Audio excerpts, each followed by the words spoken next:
an obvious product of 90s nostalgia and the definitive cure for it, Bobby Farrelly's terminally innocuous Driver's Ed can be described as a youth comedy, but whose youth? Though technically it is set in the current day, because smartphones exist and someone mentions Ritalin, the sensibilities of both director and screenplay, by Thomas Moffat, are so trapped in the past that the whole movie feels like a defrosted caveman sporting a pair of earbuds, which is essentially the plot of 1992's Encino Man, apropos of nothing much except that after Driver's Ed, all your comparisons will for a time gesture toward premillennial pop cultural artifacts. It's hard to remember that era being quite so unfunny, though, nor quite so tame, which is especially disappointing given that Farrelly, working with his brother Peter on films like There's Something About Mary and Dumb and Dumber, was responsible for some of its best and most iconically risque gags. Nothing in Driver's Ed even aspires to Mary's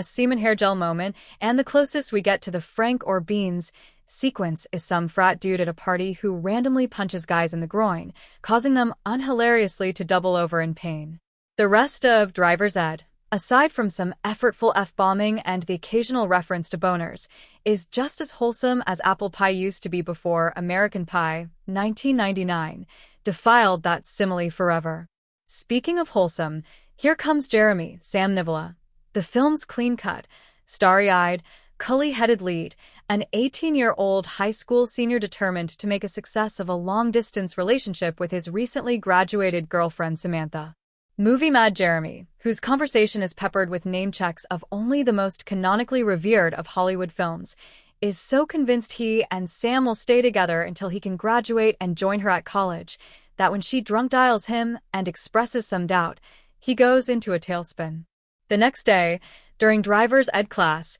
left momentarily in the instruction car by the substitute teacher played by Kumail Nanjiani in two broken-arm casts for wackiness, Jeremy decides on a whim to steal the vehicle and drive the 3 hours to see Sam in person. However, in the car with him are three classmates: Prim, Rulobang valedictorian Aparna, Mohana Krishan, apathetic, drug-dealing stoner Yoshi, Aidan Lepret, and perky yet cynical Evie, Sophie Telegatis, whose feathered, flippy, pastel barrette bob gives extreme mid-90s Drew Barrymore/Reese Witherspoon and does not give it back. You do not need to be a hair historian to know that no young person has worn her hair like this, outside of come as your mom when she was your age costume parties, in about 30 years. Anyway, despite the group not being particularly close, and despite all three others expressing their disapproval of Jeremy's plan in no uncertain terms, they all suddenly decide to join him, because that way we get to have a movie. Once on the road,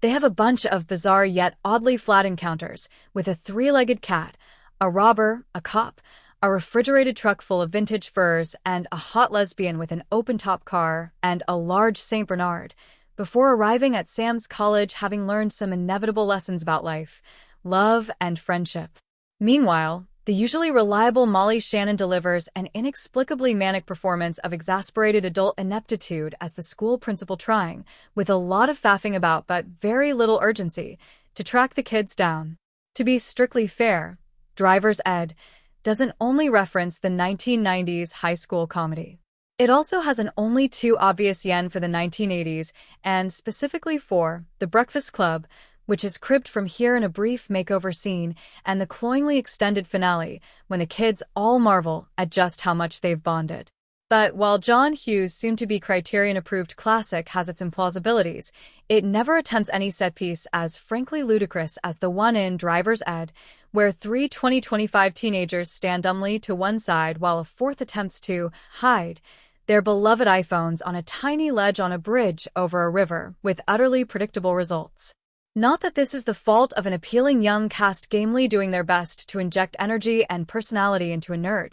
exposition-heavy, joke-light dialogue that could not sound less like the way modern teenagers talk if every second word was rad. Everybody changes all the time. Shannon's principal scoffs at the doggedly faithful Jeremy at one point. It's a shame that Driver's Ed seems to believe that, in the decades since the high school comedy first came of age, teenagers haven't changed so much as a hair on their heads.